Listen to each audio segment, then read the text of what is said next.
the implementation of serendipity, for me, is the most important thing we could do as a small country. If I'm looking at a strategy for the next 30 years, it is, we don't have the resources to compete in the research and the development of all these things. What do we have? We have a fantastic education system.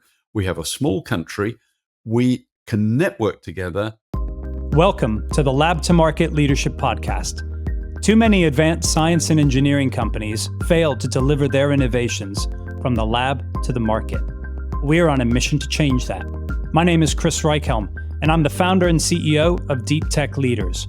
Each week, we speak with some of the world's leading entrepreneurs, investors, corporates, and policymakers about what it takes to succeed on the lab to market journey. Join us.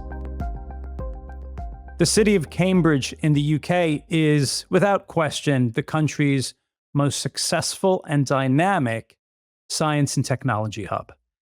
And a large part of that is thanks to my next guest. Dr. David Cleevely is a living legend in the field of science and technology. He is a serial entrepreneur, having set up multiple companies across the technology domains. He's scaled those. He's gone on to have main market listings with those as well. He's a prolific investor, having set up Cambridge Angels, one of the UK's leading business angel investment networks, and personally invested in over 55 technology companies.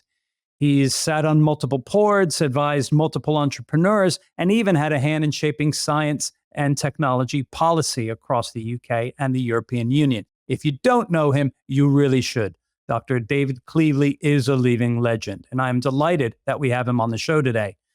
I want to talk to him about how he sees the state of UK technology and science right now, about his views on what we can do to get more of these companies through the lab to market journey, what role the state plays, what role investors play, what other roles management needs to be playing too. This is going to be a dense and enthralling episode, I'm sure, and I can't wait to get started.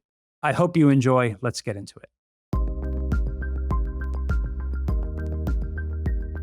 David Cleevely, thank you so much for joining me. It's great to be here, Chris. Thank you very much. You have seen an awful lot of development of the science and technology industry in the UK over decades now, and you've played, if you don't mind me saying, a pretty significant role in that too.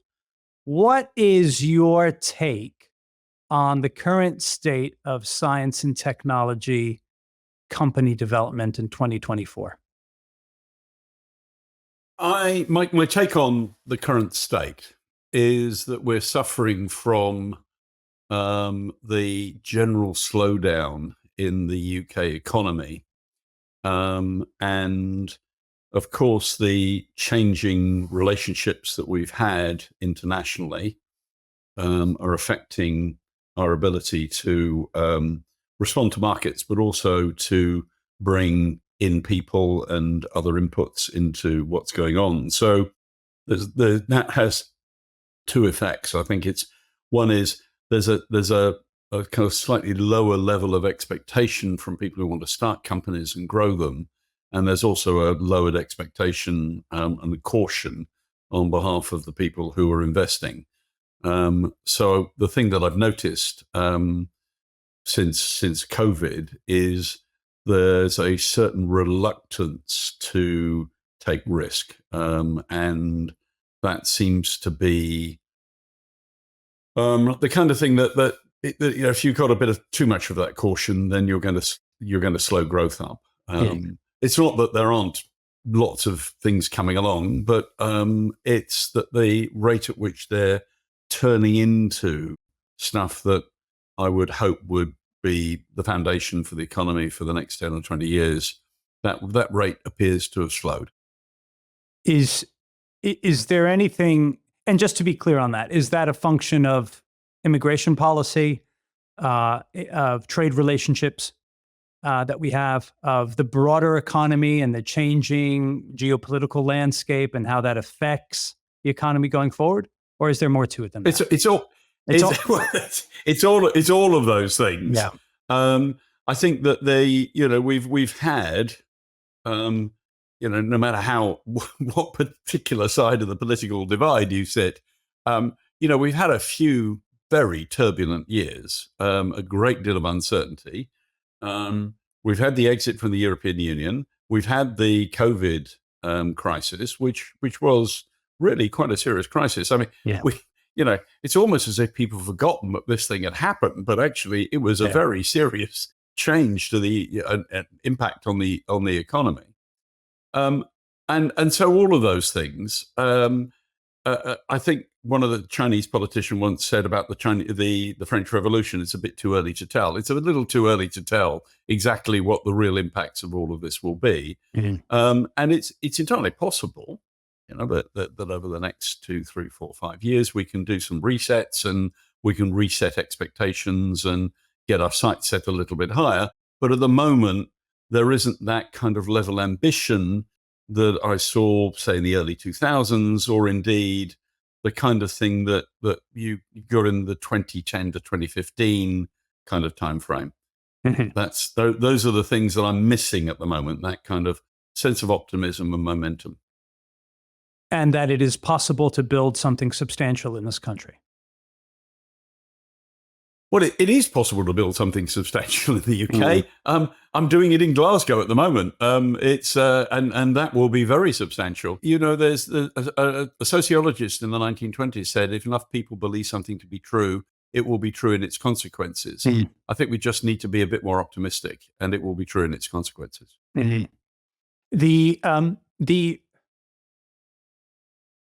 In your view, what's missing from the discussion on scale-ups and how to scale up, particularly advanced science and engineering companies? If I step back for a moment, I remember in the late 90s, early 2000s, we were talking about how we can never build any significant technology companies here. And then we started building big software companies, and we kind of got we got a handle on how to scale successful software companies in this country.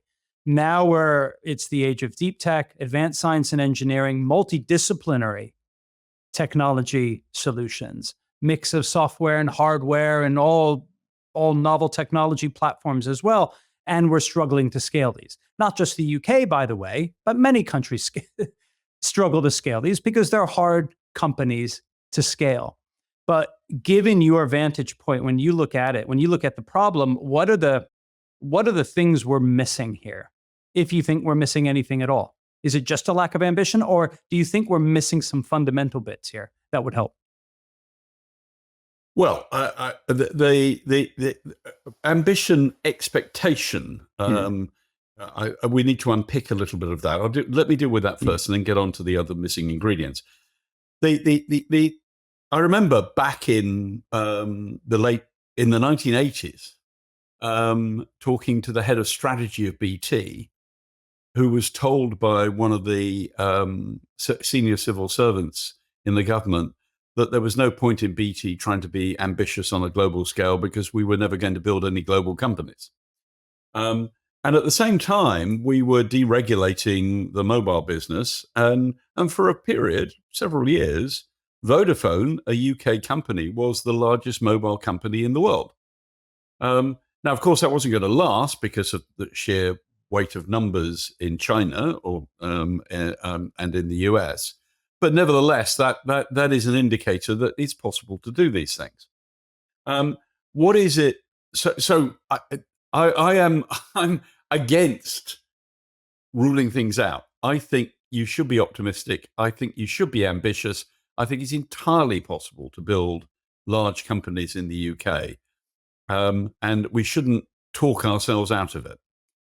What are the missing ingredients, which was the other part of your question? How do we grow companies? Well, one of them sits within your realm, and that's talent. And you need very, very good individuals.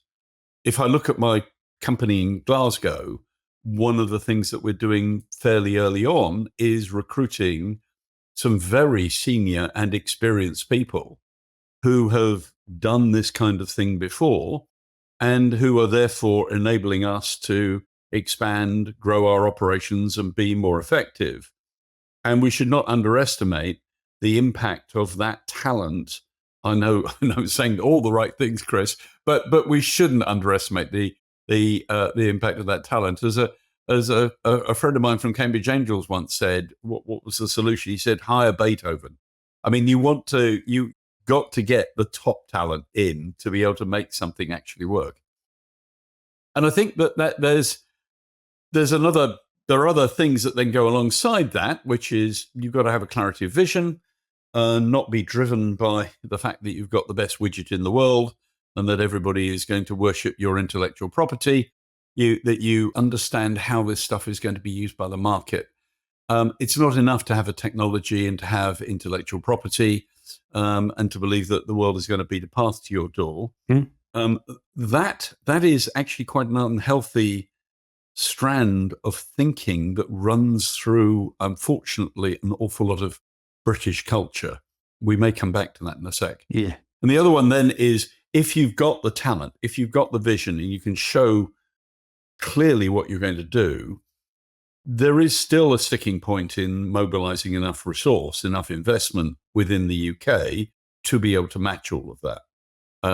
And that is because if I'm an investor and I'm looking at the average kind of field of opportunities, the fact that this particular company has the vision, has got all the staffing, and is going to go places, makes it an outlier, and therefore I distrust as outliers. I'm not sure I've really discovered this particular pot of gold, and therefore I'm going to be cautious. So it's a system that you need to gradually spin up so that you get it working as a virtuous circle. We're not really there at the moment in the UK. Yeah.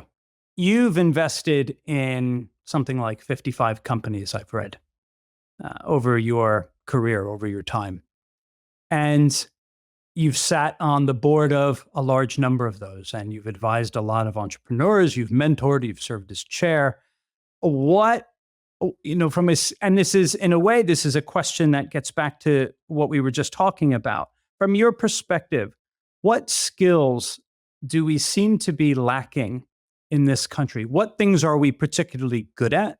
And what things do we need to improve if we want to set more companies down that lab to market journey?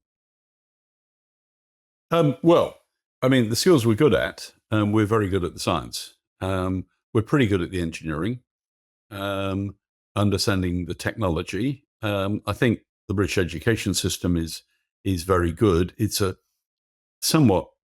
emphasis is somewhat on an elitist kind of education, putting Oxford and Cambridge and other universities, Edinburgh and Glasgow and so on at the top. It's the Russell League 19 or is it 20 universities that are supposed to be the top ones.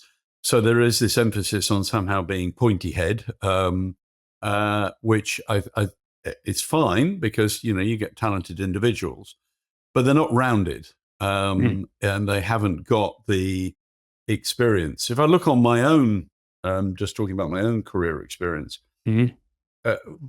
looking back on it, I hadn't realized the significance, but I was sponsored at university by what was called then Post Office Telecommunications. And before I went to university, I did a kind of mixed set of activities.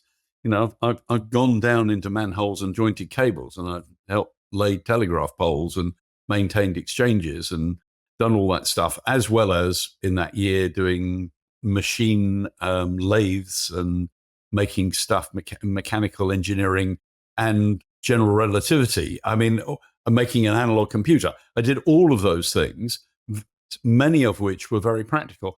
I didn't realize it at the time, but it was setting the stage for me personally to have this, I think, rather practical bent.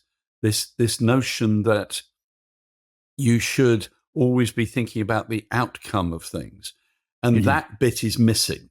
We have this emphasis too much on the theoretical, and we hold scientists and some of these intellectuals in very high regard. I know British society isn't very keen on intellectuals in general, but the scientist is somehow held in high regard. Therefore, we've displaced what you would otherwise see on the other side of the pond, for example, in America, a huge respect for people like Edison or the people who've come after Edison, who have built companies and who have demonstrated that it's practical and meets a commercial requirement. And I think that's the issue that we see. You've had a large amount of success and actually in quite diverse fields. So you had Abcam, of which you were a founder, and that went on to have good success, and it went on to a main market listing. And you've been involved in Raspberry Pi, and I believe you were the chair there for some time, and that's gone on to be very successful as well. Yep. And there have been a range of other opportunities as well that have succeeded. When you think about those opportunities, and you think back at the Abcam experience or the Raspberry Pi experience, are there activities from a management perspective that were done there that are not carried out as much in other businesses, do you think? Yeah, that's a very interesting question. As I reflect on that, looking back on literally decades, I think the importance of having a strong vision about where the company is going to go. And I rather like Simon Sinek's framework for this, the idea that you've got a vision and then you look at how it is that you're going to achieve that vision. And then the actual product is the what that drops out of that. And I think that the focus on the vision and understanding how you're going to go about approaching that is very important, and something which is not perhaps as well understood as it ought to be. There are various techniques which are about envisaging the future, which help you align people as well. I'll give you a case at Abcam, for example. I did a little model early on about Abcam's growth, and that included a particular thing about fridges. Now, for your listeners, I better describe Abcam sold antibodies. It does rather more than that now, but sold antibodies over the web for research purposes. And you have to keep these antibodies at minus 80 degrees centigrade in order to keep them in the condition that they're saleable.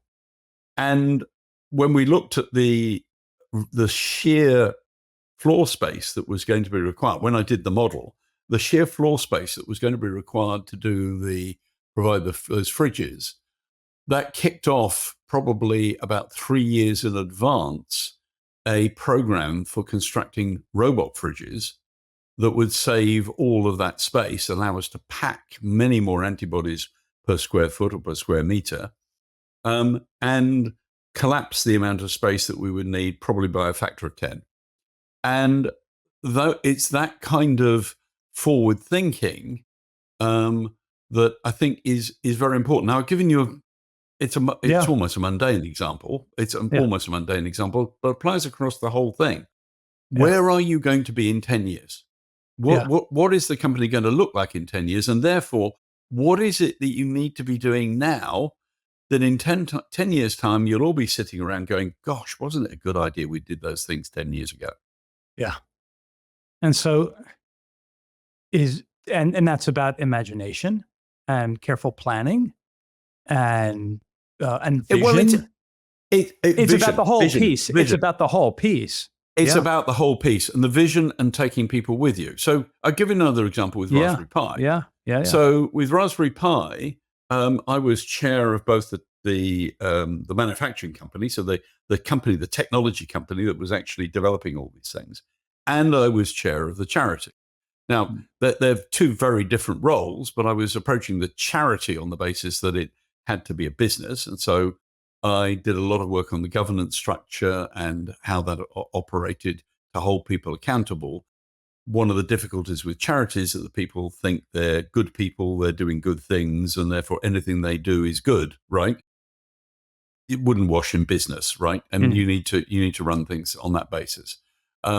So that was on the charity side, but on the the technology side, which is the company that's floated recently, all of that, not all of that work, because there was a lot of work done after I left as being chairman, but the groundwork gets done way before you get to flotation. And flotation gets discussed 8 years before the actual event.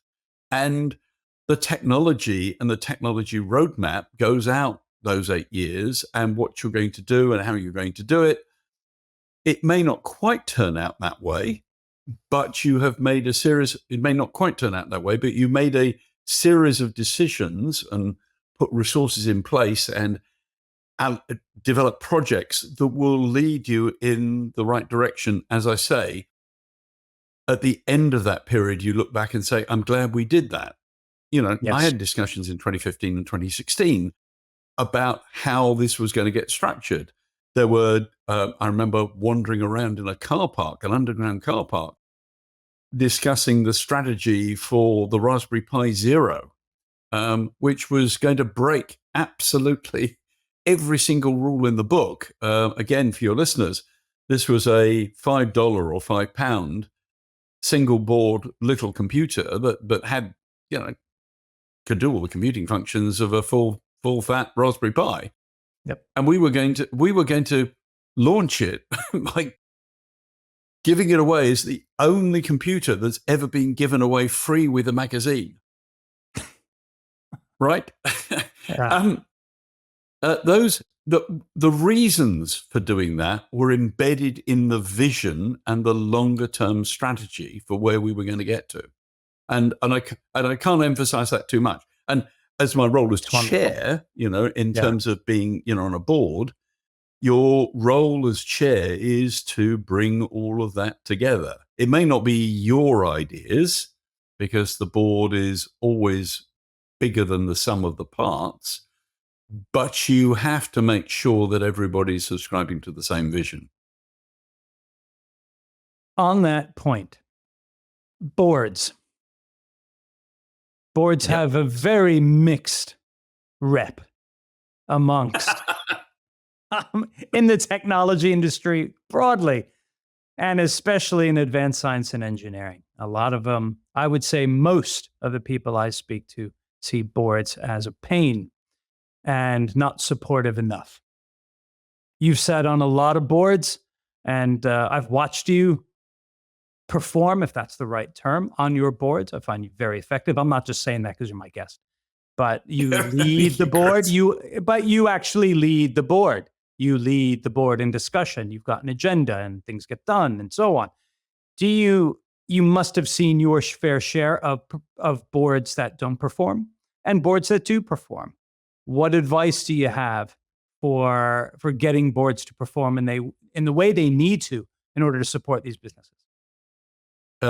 Listen. Yeah.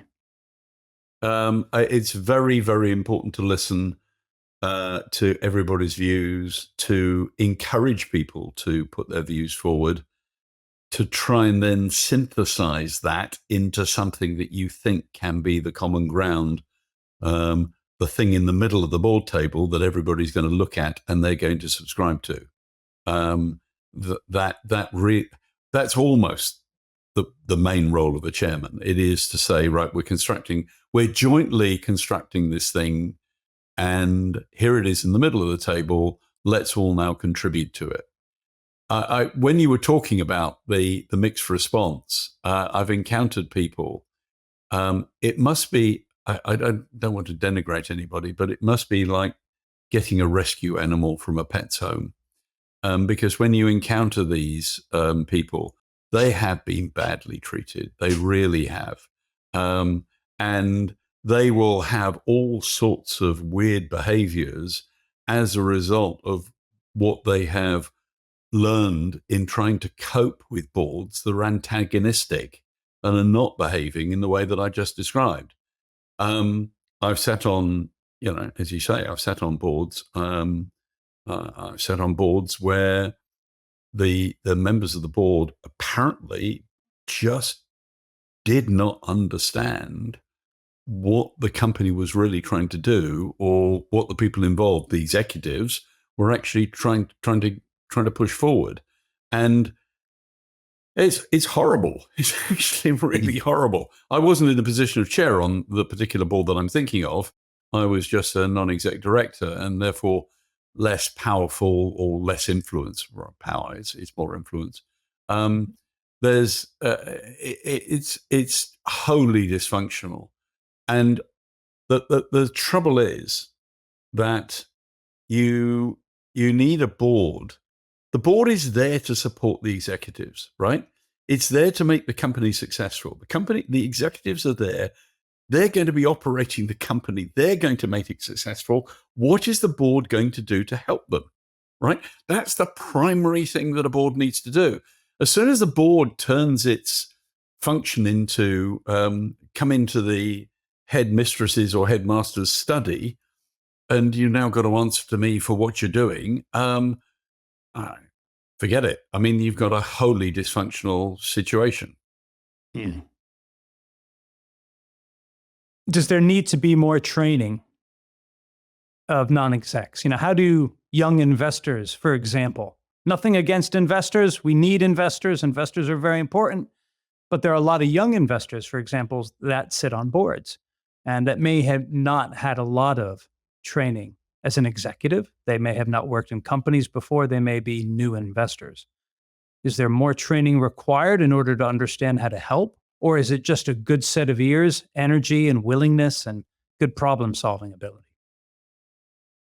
Let me be very delicate here, Chris.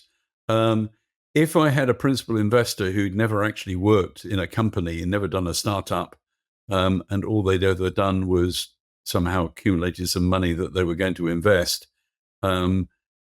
I would wonder why I'd accepted their money in the first place to invest in my company and join the board of directors. Is that delicate enough?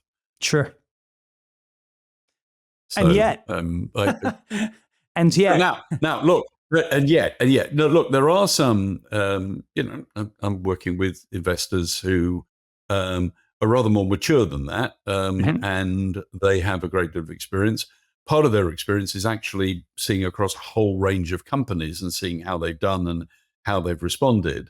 And I would say that that experience that investors bring is very valuable, but it isn't the only thing that you would need for a successful company. If you're going to have a successful company, a successful board operating successfully in support of the executives, then you need to make sure that the membership of that board is configured in that way, and that you don't have particular voices or particular interests dominating the discourse. That level of diversity is really important.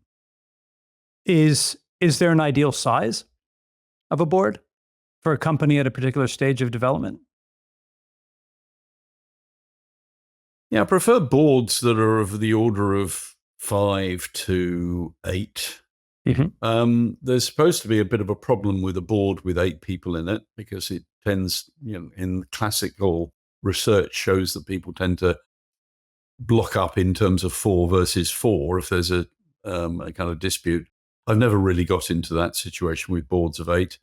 9 is okay. 10 is a bit tricky. As soon as you get into the dozen, the dynamic has completely changed. You've also been involved in influencing policy and helping to define standards with governments, with the EU, and helping to define policy in the EU and in the UK. I've been wanting to ask you this for a while. What role do you think the state should play in the development of a technology industry? It's a very interesting and very controversial question, because it's often posed as the state shouldn't pick winners. But the state has 3 important roles, I think. One is actually the state purchases stuff from people. And therefore, there are programs in the US for how government procurement operates in order to support and encourage homegrown talent. That's one. Number 2, I think there is the point about regulation. Now, again, this is often said about it's often said this is red tape, But actually, regulation can have a transformative effect. We adopted the GSM system. In fact, actually, it was the UK and the chap called Stephen Temple who got that adopted by the European Union, or European Community, as it was at the time, as the global standard. And as a result, we opened up markets that unlocked enormous amounts of value. And there's a lovely example from California where they introduced regulation on hairdryers.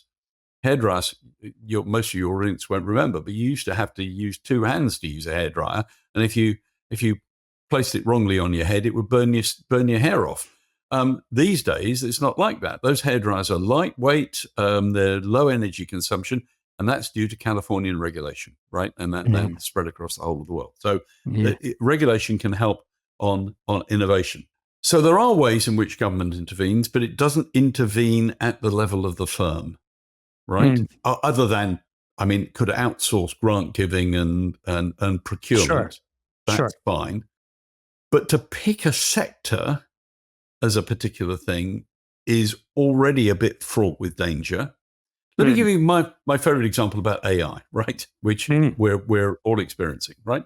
So the AI, or machine learning, as I like to refer to it, but let's call it AI because everybody uses that word these days. The investment in that is very important. Obviously, it's going to be strategically important for the 21st century, no doubt. And if you're not using, as somebody said, I'm not worried about losing my job to AI. I'm worried about losing my job to somebody who knows how to use AI properly. And therein lies the point that the value add is not in creating the AI, as much money as, and however headline grabbing that is about the size of the companies. It's about knowing where the value is going to be added. And that's probably more in the application of AI in and further downstream than it is in AI itself. Now, of course, you need to know about AI. You need to have done some research in AI. You need to have that bedrock so that people have been trained in it and they understand where it's going. But if I were government, I would be thinking much more about the application of AI and machine learning in my industries than I would in my existing industries and their potential evolution than I would in AI itself. This is another thing that I find difficult with the United Kingdom and particularly with the media. They're obsessed with heroes. They're obsessed with hero companies. They're obsessed with hero entrepreneurs. They're obsessed with hero sectors. That's not really how it works. And it's taking enormous risk when you focus in on narrow sectors or individual companies. You've got to think about how the whole system works, not about the fact that somebody is going to get applauded for having been successful and created a $10 billion company. Do you think other governments play by those same rules? And I'm not saying the UK government doesn't necessarily back domains, back areas, or back sectors. But do you think the US plays by those same rules? Are they backing sectors? Are they backing winners? China. Well, the US and China pursue very, very different policies. Let's take the US. That kind of thinking about how you can create things and make things work. Excuse me one sec.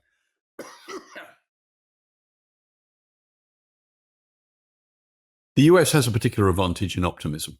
It's a big market, huge, but that gives the field of play for that optimism. This idea about the future. It goes all the way back to Edison and the way that the American business culture and overall culture approaches life.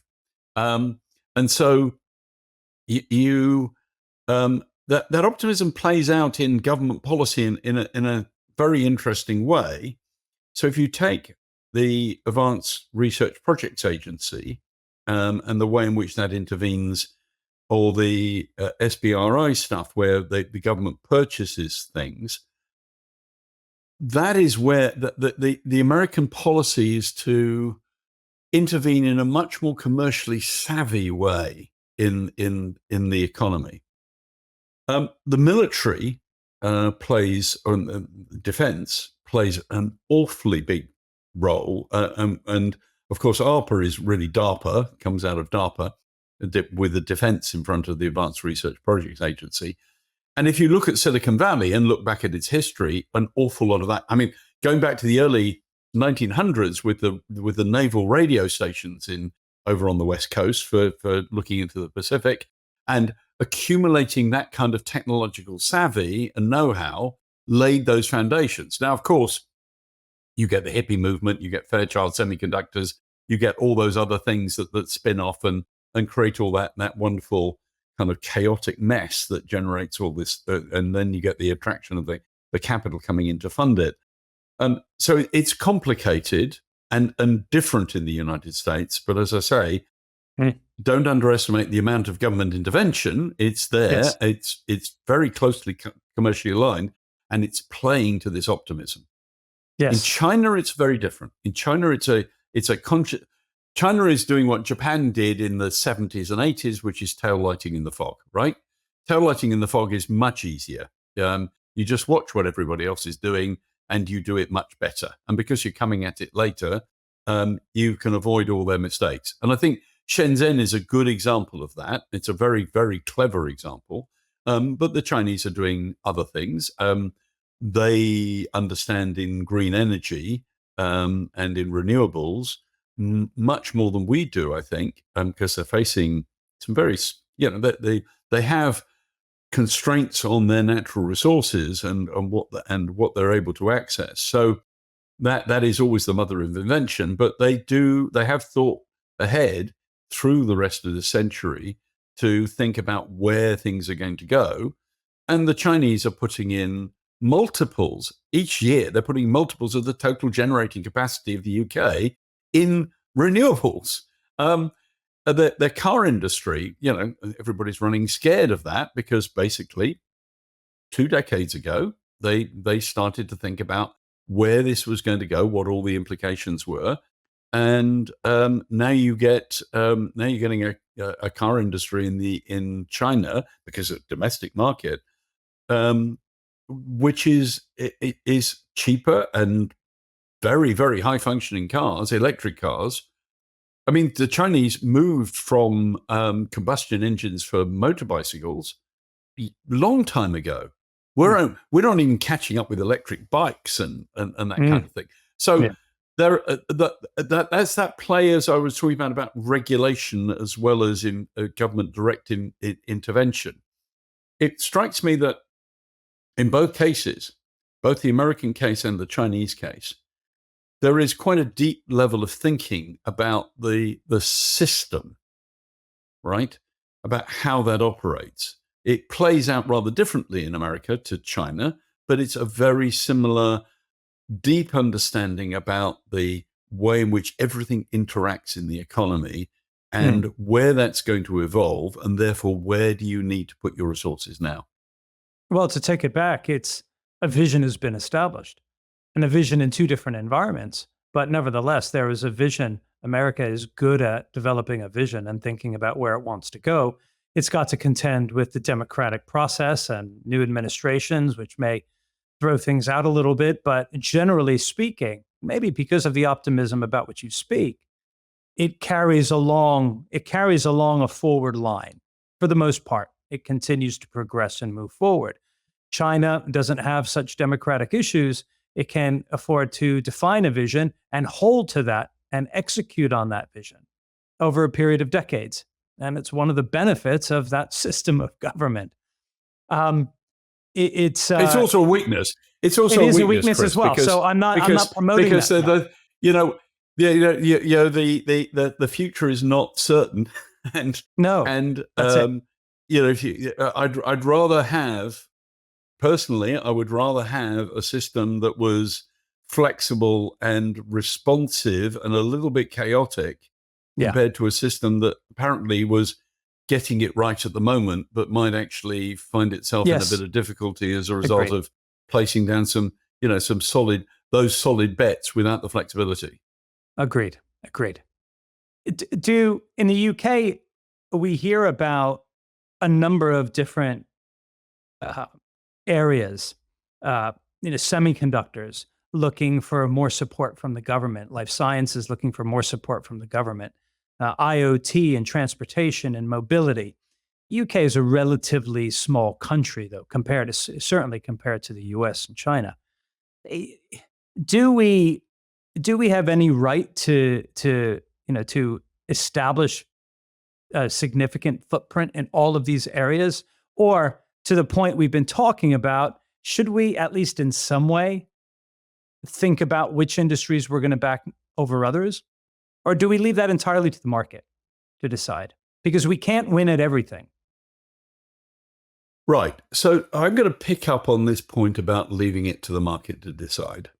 And it's my biggest gripe about kind of neoclassical economics, that somehow there's perfect information and everybody knows everything. And therefore, the old joke about the two economists walking down the street, and one says there's a £20, $20 note on the pavement, and the other one says it can't be, the market would have cleared it by now, right? And we know it's false. We know there's imperfect information. And I'm going to do a blatant plug at the moment now, because I have a book that I'm just finishing off. I'm hoping to publish it in the new year. It's called Serendipity. It doesn't happen by accident. And it's the main thrust of this book is that it's these chance encounters that actually make things happen.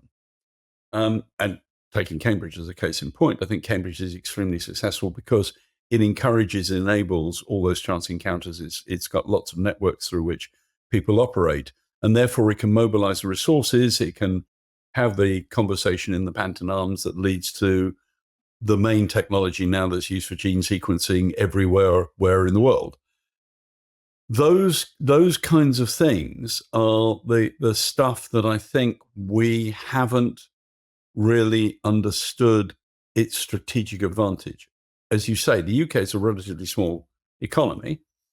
For us to be able to compete in spending terms on AI or quantum or these other things with the European Union or China or America doesn't seem to be terribly sensible. So what is it? What is it that we've got?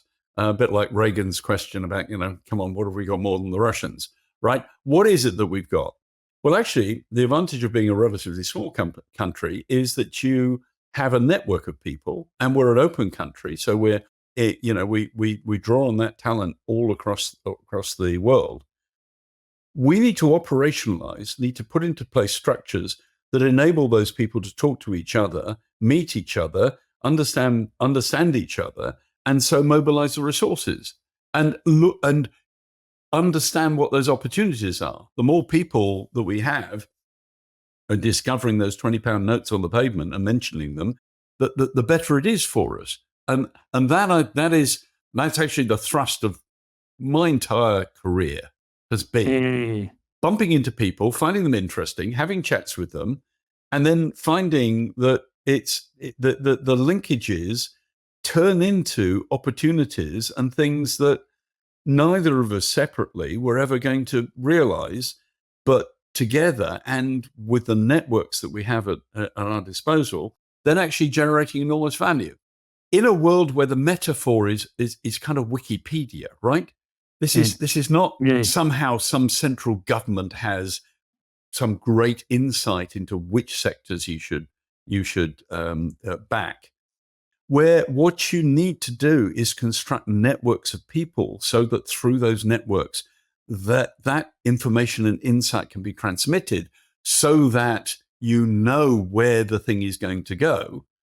Mm-hmm. That, for me, that serendipitous the implementation of serendipity, for me, is the most important thing we could do as a small country.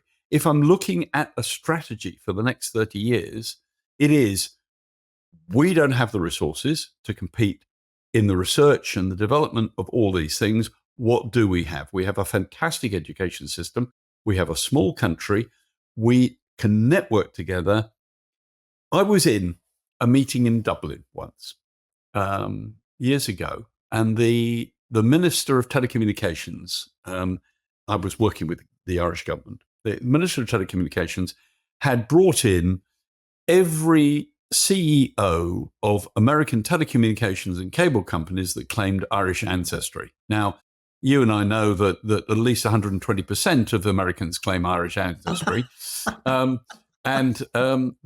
So she had managed to assemble in this meeting and then in the dinner afterwards the most stellar list of people as part of a way in which the government of Ireland was then regenerating technology and starting to move the telecommunications, in that particular case, the telecommunications sector forward. It was brilliant. I walked into a hotel in Delhi by accident. I mean, I was staying in this hotel. There was a meeting of the Indian diaspora, and there was a chap called Sam Petroda, who's quite famous in India, a mate of mine, and he was vice the Indian government. Was standing up and speaking, and I wanted to have a chat with him. Of course, that's serendipity. That's serendipity on a global scale. But actually, what the Indians were doing were bringing all these people back to have a chat so that they would network together with the local entrepreneurs as well as connecting India with the outside world. Where are we doing this stuff? Where are we operationalizing it? Where are we creating the kind of thing that I see every day in Cambridge? This morning, I was networking with people and creating and doing interesting things. We shouldn't just leave this to, we've got universities, we've got catalysts, catapults, we've got these things. We need to really major on this, because otherwise we don't have a strategic advantage that we can play to. Yeah. Is there a structure for this serendipity? Is it just very considered events, very specific, precise, structured events? Is it, or is it, again, just kind of let the market create something? Or do you imagine more of an invisible hand creating something? Yeah, the invisible hand will do a lot of work for you, but you've got to get the incentives aligned so that the invisible hand will work in the right direction. Where it comes to this kind of network structure, it does exist, of course, because universities collaborate with industry and they do research projects together, and bits of industry do partnerships and so on. So it does happen at some level, but we need to up our game by an order of magnitude or two.